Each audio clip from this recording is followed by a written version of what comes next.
Merry Christmas. It is Christmas Eve. I'm recording this at least in Christmas Eve, and it will be released before Christmas Eve.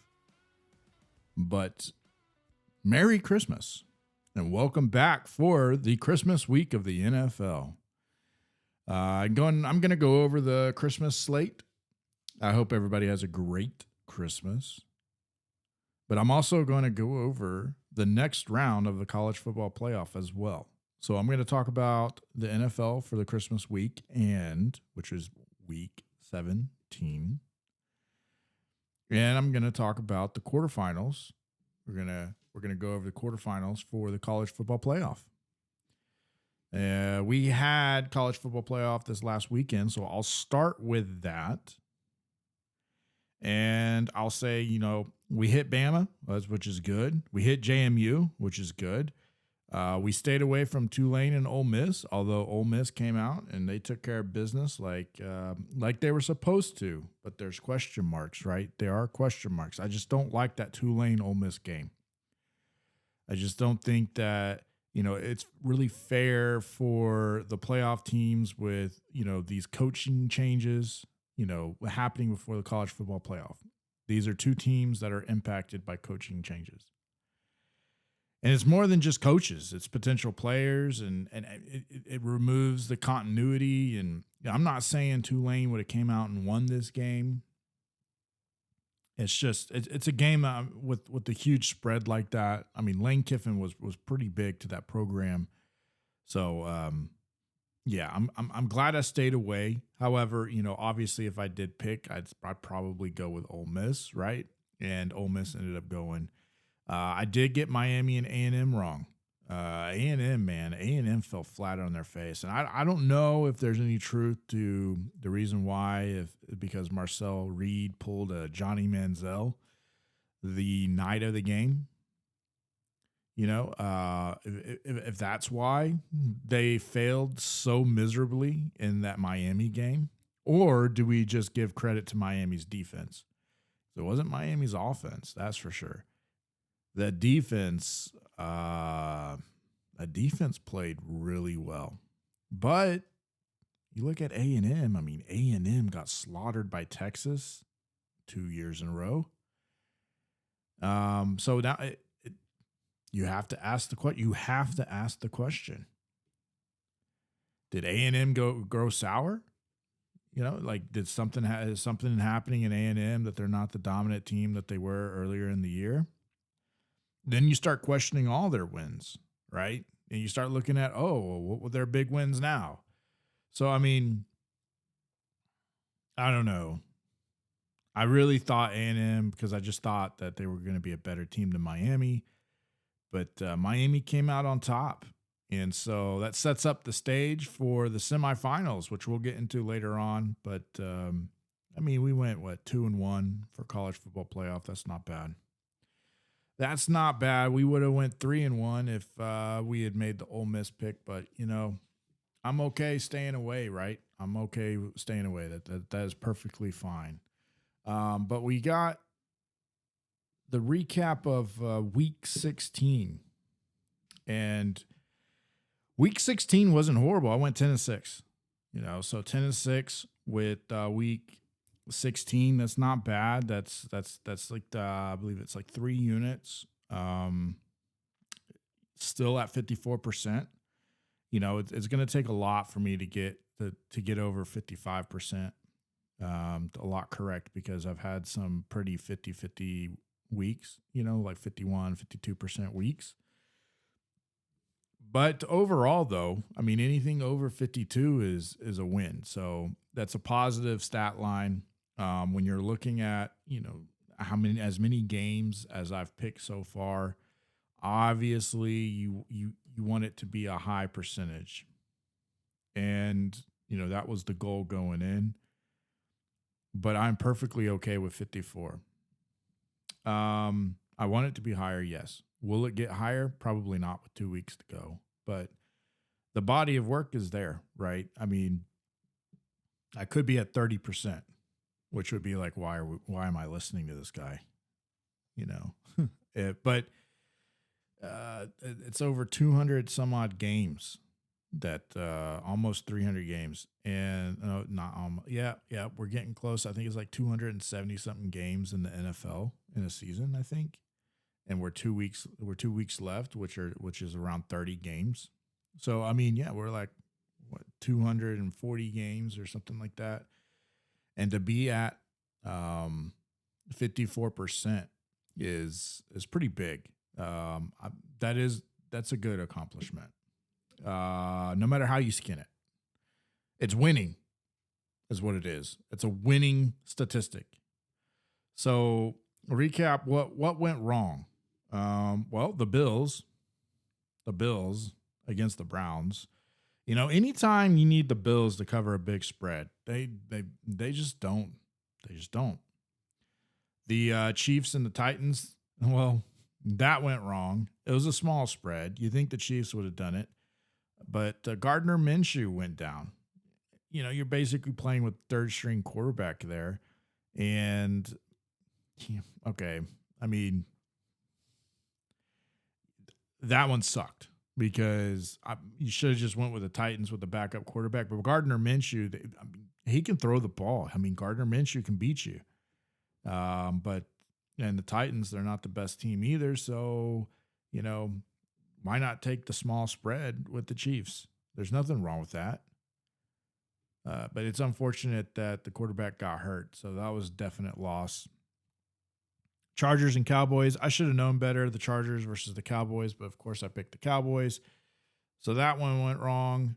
Bucks and the Panthers. I mean, the Bucks they started out so good this year, and injuries happened, and they just could not recover. So it is unfortunate for the Bucks. I mean, really now it's really just going to be you can't ride the Bucks because you think they're good anymore because of their play. You really have to ride the Bucks because of the opponent.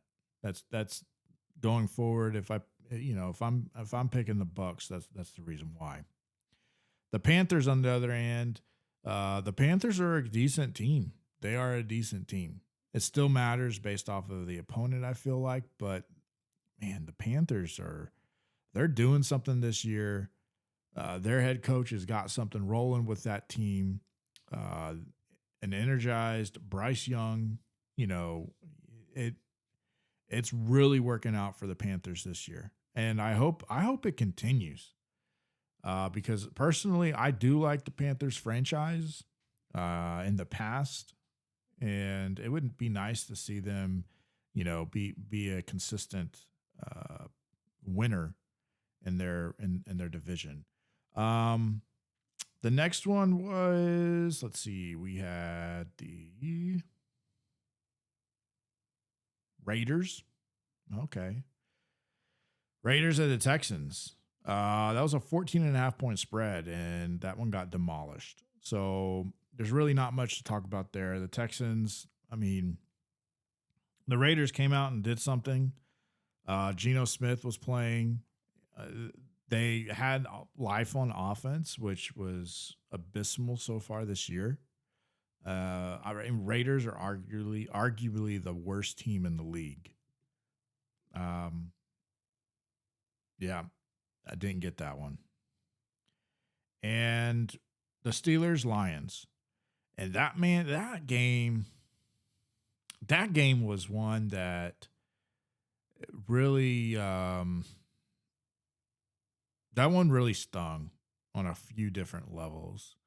So it is fantasy, and I'm gonna bring it in because it is fantasy. We had a team this week that went into fantasy.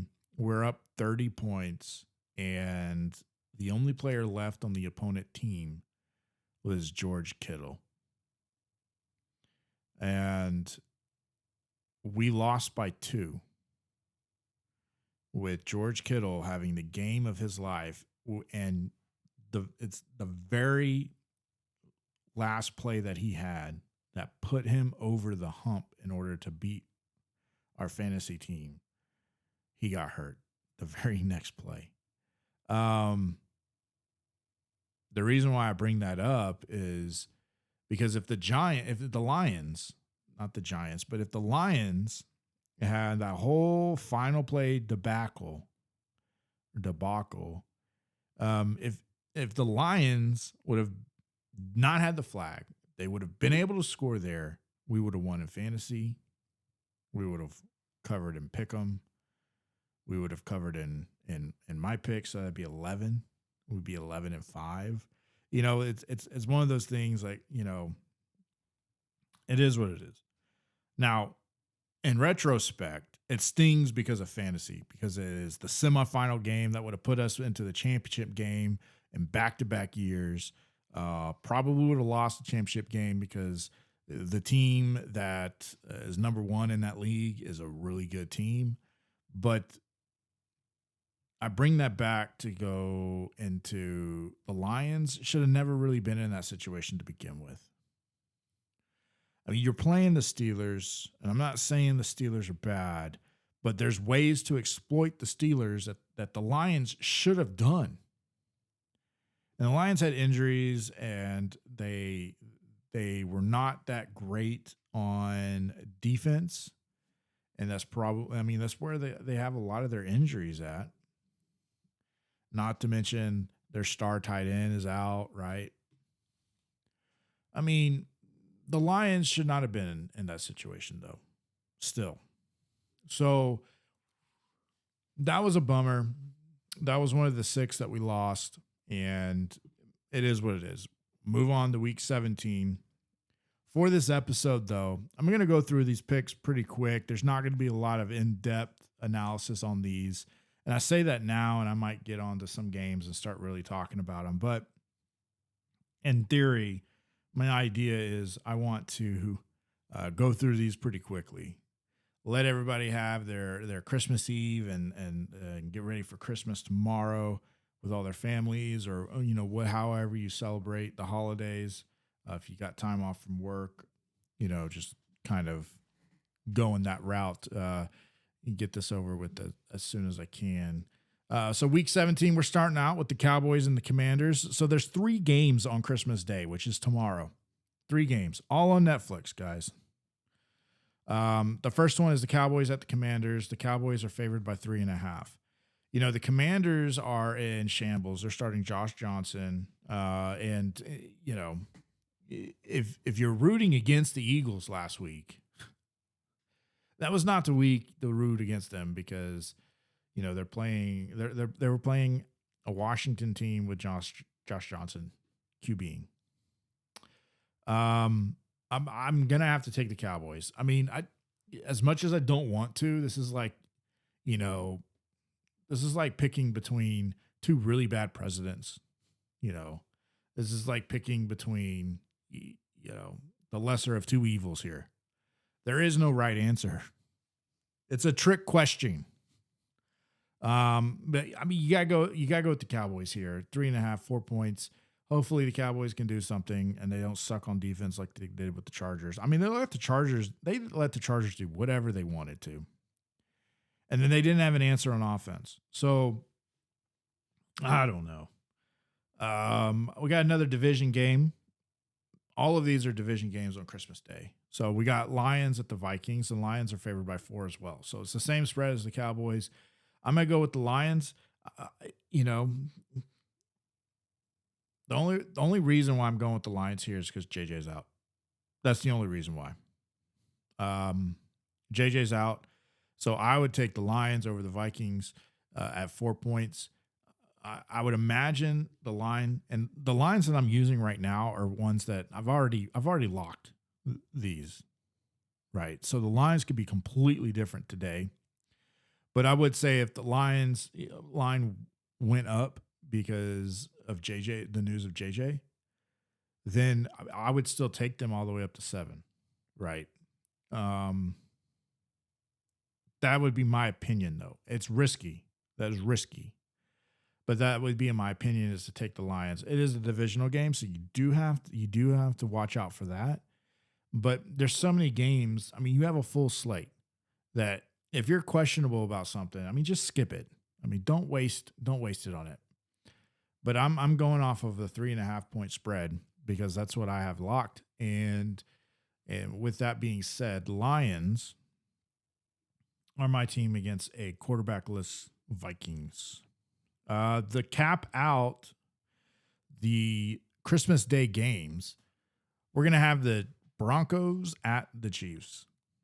And I don't care who's QBing the Chiefs. I'm going to go with the Broncos here. The Broncos just came off of a 14-point loss to the Jags. And the Jags are good. Broncos are good too. Hopefully the Broncos running game is healthy. But I do think the Broncos win by 6 here, which is the spread. It's 5.5.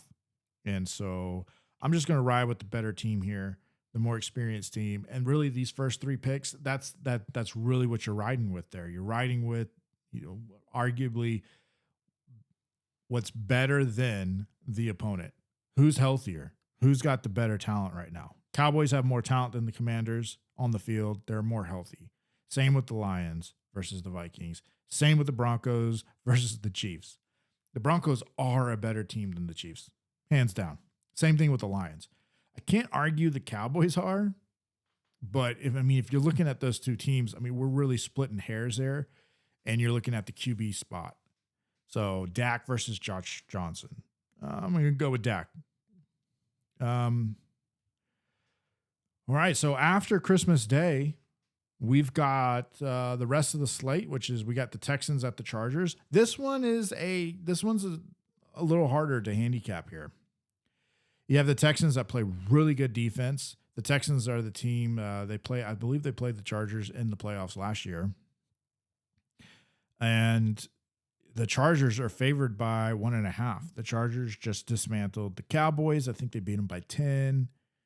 And I'm going with the Texans here. I think the defense it's good enough. This could be a low scoring game, just FYI, because the Chargers, they play defense as well. And the Chargers are going to want to try to run the ball. They're going to want to try to run the ball. I'm not sure how much success they're going to have against Texas. But I'm going to go with the Texans because of the small spread there. Do the Chargers win? I don't know. Maybe not. But give me the Texans plus 1.5 there. We got the Ravens at the Packers. I don't like this game because the Packers have played, I have zero optimism about the Packers, and the Ravens have deflated so bad. You got Lamar that's hurt. What is the bright spot for the Ravens? The Packers are favored though. And at this state, the way that the Ravens been playing, I'm going to go with the Packers by 3, but watch this be a rout of the Packers with, a backup QB. But yeah, give me the Packers. They're actually minus 2.5. You got the Steelers at the Browns. That's going to be a 3.5 point game for the Steelers, and I'm gonna ride with the Steelers. I think the Steelers are going to be able to knock the Browns out. It might be a slow, grueling game, but I think the Steelers, they can go ahead and take care of business in Cleveland. We got the Patriots at the Jets. That one's 12.5. I don't like the big spread, but it's the Jets. I'm just going to have to roll with the Patriots. I have zero confidence that the Jets are going to be able to cover 12, that they're going to be able to generate any real type of offense against the Patriots. The only reason why I question this game is because it's a divisional game, and it's also one of those games that Patriots could just, overlook. I like to think that the Patriots are a more disciplined team than that. They just came out and they beat the Ravens. The Patriots are a good team. Keep me going with the Patriots, and hopefully they cover by 12.5. We have the Saints at the Titans. So we just saw what the Titans did with the Chiefs. Although the Chiefs really didn't have any type of offense, you could argue that the Saints offense is about as horrendous as the Chiefs offense right now. But I'm not sure that the Titans are really going to be able to do much against the Saints D. So I'm going to ride with the Saints minus 4. And then we have the Jags at the Colts. And I'm going to continue on. I think the Colts, this is where the Colts spiral out in the last 2 weeks. The Jags, they continue to ride. They're minus 6.5. So the Jags, they need to win by 7. I think the defense can get it done. Indy's defense did not show up against the 49ers. The offense, as much as I like Phillip Rivers, as much as I respect his play and the old age that he's playing at, it's not a horrible caliber that he's playing at. The IQ is there. The accuracy is there. There's not a lot of power though underneath. He underthrows the receivers quite a bit. He also he's not quite in sync with his receivers either. He sometimes expects the receivers to run routes differently than what they're doing. There's parts where he leads the receiver a little bit more than he should, and that therefore the catch doesn't happen. And there's a lot where he underthrows the receiver, and the receiver either has to come back or the catch just is missed altogether because it's underthrown. A lot of it happens with deep balls, but I've seen it even on 30-yard throws. And sometimes they'll say, well, that's the receiver's route. It was a route issue. But it also, it's the chemistry. This guy's got zero chemistry with a lot of these players. He's not doing a horrible job. He really isn't. He's keeping Indy in these games.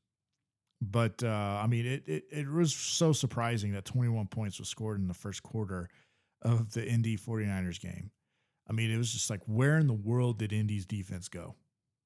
It did not show up. The defense really failed Phillip Rivers, but also Phillip Rivers failed himself. He threw that late pick. He missed some big throws, like the one, I think it was to the tight end. Where it would have been a touchdown, or at least a first down, but it would have been a touchdown. And he told the receiver to cut out a little bit, and he let him a little too much. And that's what I'm talking about. The miscommunication is those those small things matter huge. They matter huge. So the Jags at the Colts, 7 is a lot, but I do think, the Jags, they have the momentum. The Colts do not. The Colts don't have the momentum right now. The Bucs at the Dolphins. This is also a decent spread at 5.5. The Bucs are favored. I'm gonna keep riding with the Bucs here. I don't know what the QB situation is going to be for the Dolphins. I don't know if it's going to be Tua or Quinn. But honestly, you have to ask yourself, does it matter? But you're playing the Bucs, who have been kind of underperforming recently, so I think it does matter. This is a game that I would probably stay away from this game, just like I would, I would stay away from this game if I had to, but I'm making the pick, so I would go with the Bucs here. But I don't like this game. I really don't. You have the Seahawks at the Panthers.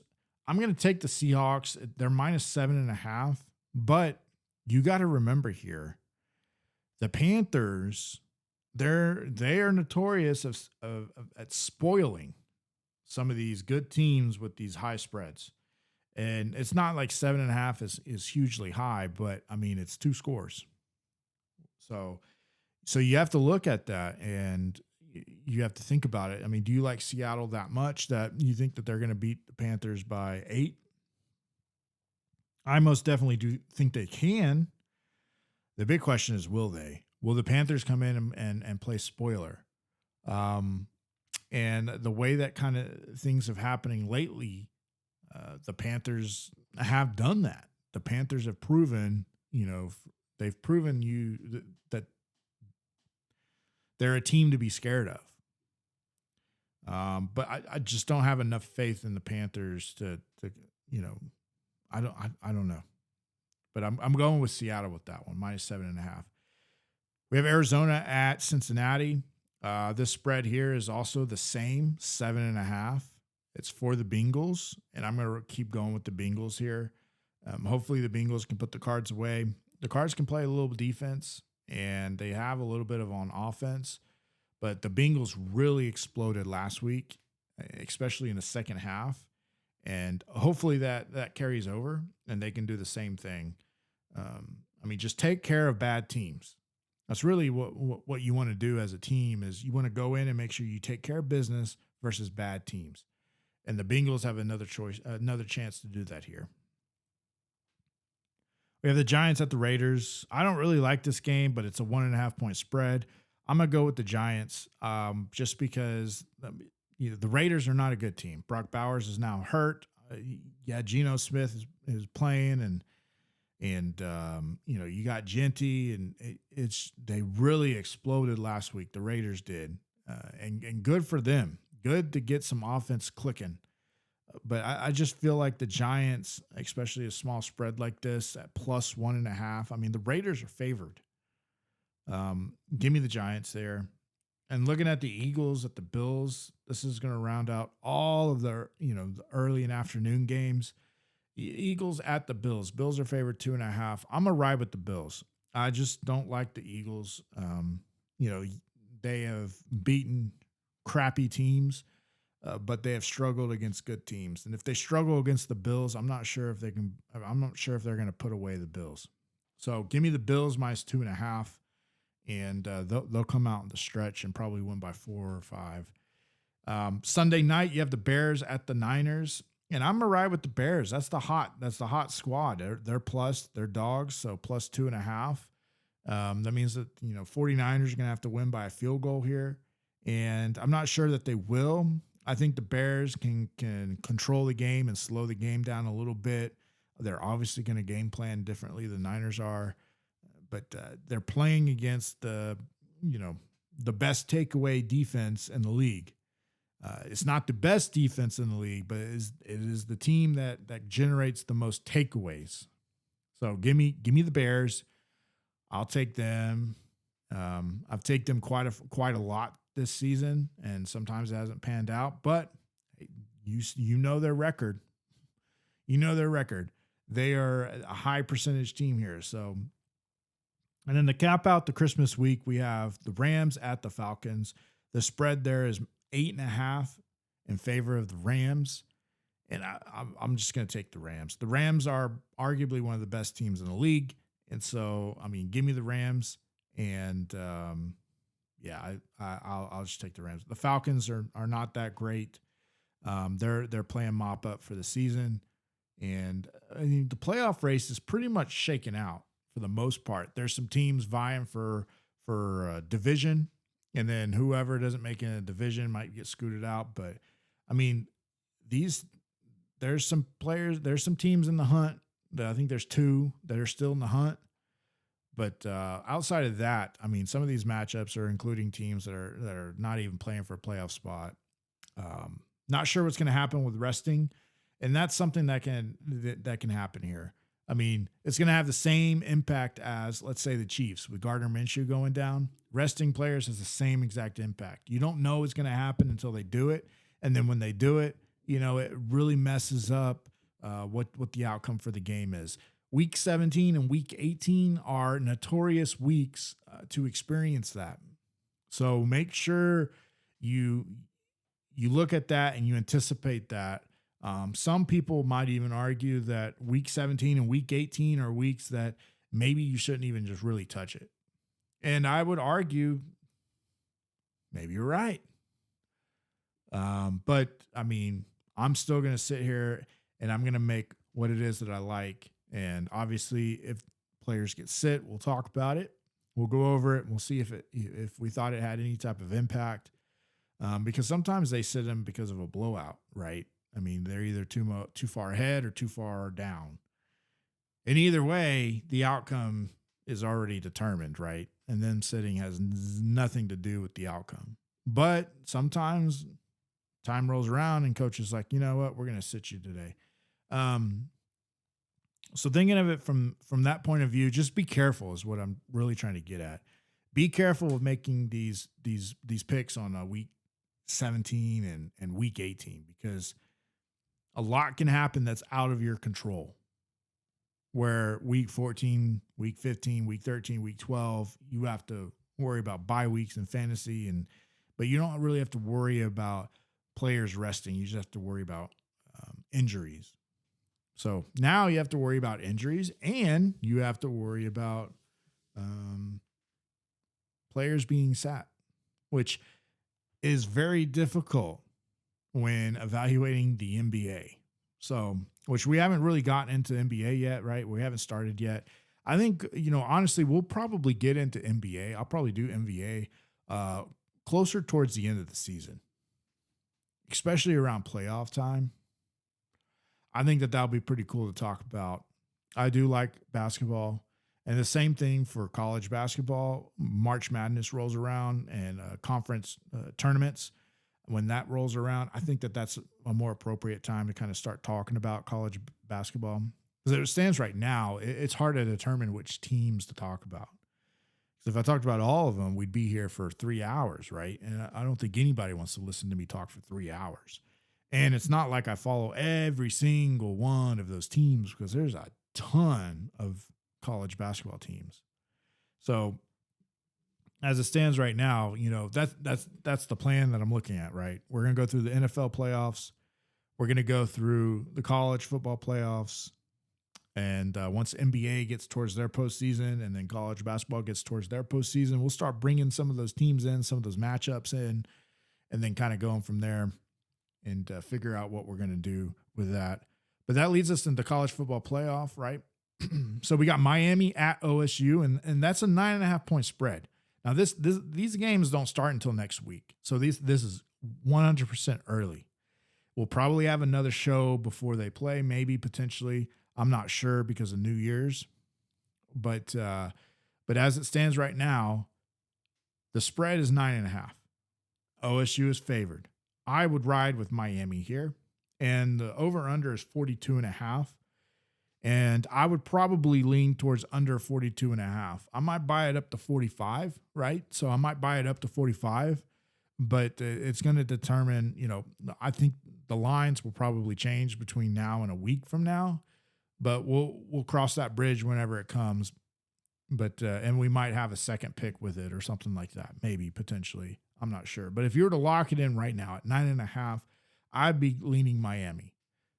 I do think if Miami plays with the defense that they played last weekend, then I really think that defense can flutter OSU. I mean, I'm not really excited that OSU didn't beat Indiana. That was definitely a flaw. Do I think Miami is a great team? No, I don't think Miami is a great team. I really don't. And the reason why I talked about it last time is because their body of work. They really haven't played anybody, but for whatever reason, Miami's defense is on another level. If Miami loses and doesn't cover here, it's because their offense couldn't convert. That's really, I think, the reason why Miami would lose here and not cover 9.5. But I like 10 points. I think Miami can be within 10 points. And I know I'm kind of talking as if Miami is going to beat OSU because I think they can. I really do think Miami can beat OSU. And that's crazy talking because of how bad I think Miami is. But the game that I saw last week, if they do that, they don't need offense. They really don't. But I also don't think that these teams are going to be missing 15 field goals. So, this could be a pick flip at some point, but at 9.5, I'm leaning Miami, and we might visit this before they actually play again. The next one we have is Oregon at Tech, and Oregon's favored by 2.5. The over/under there is 52.5, and I'm riding Tech. I think Tech's got a really good defense. I think defense can swarm Oregon. I think that they can control the points that are going to be scored by Oregon. And I think that Oregon's defense is good. But the fact that they allowed 34 points against JMU, I mean, just think about that real quick. They won 50 to 50, what was it? 57? No, 50, 54. No, I can't remember what 51 to 34 or something like that. I think it was at 51-34. I think that they allowed 34 points to JMU. is not good. I don't think, and I don't care if you pulled starters or whatever the case could be. I just don't think they're not going to have, it's not going to be a cake and a walk against Tech. I really don't think it is. I think Tech is better than a lot of the Big Ten teams. I think that Tech hasn't really necessarily been tried in the Big 12, but I think that they are one of the teams that if they do meet like a really good team, that they can play up to that level. And the fact that they're not favored, it makes me even more excited to back Tech because even if it was a close game, they're good in a 2-point game. If they lose by 2, it's okay. I really don't think Oregon's going to beat them, though. So, I'm riding with Tech. Now, the 52 points, that's tough because this is a game that could be 37-35. It really could be. You're looking at that score. You're looking at 70-plus points. And Tech can really put up the points if you want to go shootout. Tech's all there for it. And they'll go tit for tat with you. And, if you want to say defense, take a sit and let's just throw touchdowns, they'll play 7-on-7 with you. They'll do that for the whole game. They'll run the score up as much as they can. And will Oregon be able to keep up? Yeah, I think so. If neither is playing defense, it could come down to the last position or last possession. And I just don't think Oregon has really played that great this year. Tech had one loss, but it was with their backup quarterback. So I'm going to ride Tech. Give me the plus money. I don't know about the points though. That's right. To me personally, 52 is it could break wide open. But I'm just not sure about the points. You got Bama and Indiana. And Indiana's favored by 6.5 right now. I'm going to take Indiana. Give me the points. Give me 7 there. I think Indiana can roll up on Bama. I really did not like that Bama went down 17 and scored 24 unanswered points against OU. I don't think that's going to happen against Indiana. It could be close, but it might be close all game. Who knows, right? Who really knows? But if it is, I think Indiana pulls away. I do think Indiana is the better team. I think Indiana is one of the best teams out there right now. And you give me 6.5 for them, and the over-under is going to be 48.5. And I don't think 50 points are going to be scored in this game. So that's what I'm kind of looking at is, I really don't think 50 points will be scored here. So yeah, we'll go with that. And Ole Miss at Georgia, give me Georgia. It's the same spread as Iowa or Indiana. 7. So Georgia is going to have to win by 7 here. And I think they will. I think they'll beat Ole Miss. The over-under is 56.5. So they think defense is just really not going to be played here. And I would say I think defense will be played. I think it will. It could be one of those Georgia-Alabama games where Georgia just freaking smoked Alabama. Georgia scored 20-something points, right? But Alabama scored. I can see that with Ole Miss. Ole Miss scoring 7 points or 9. And then Georgia scoring 20-something. But in that case, maybe 30. I'm not sure. Georgia is more prone to control the ball, take possession, right? If they got a double, like a multiple possession lead, I could see them trying to run the ball, control the clock. They're good. But I would take Miami covering, Tech covering, Indiana covering, and Georgia covering right now. And I would take the under in OSU. I would take the under in the Bama game, and I would also take the under in Georgia game. I might buy up a couple points, right, to make that cushion a little bit more. I just don't know what I would do with the points with Oregon and Tech. And those 4 picks might flip, right, closer to, because lines can adjust between now and then. It's a week away.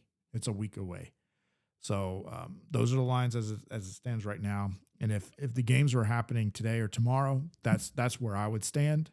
And and so a more realistic pick will probably happen next week, especially if I look at wanting to change those before the game. Then yeah, I'm definitely going to go on air the Tuesday before they go. I think they start on Wednesday.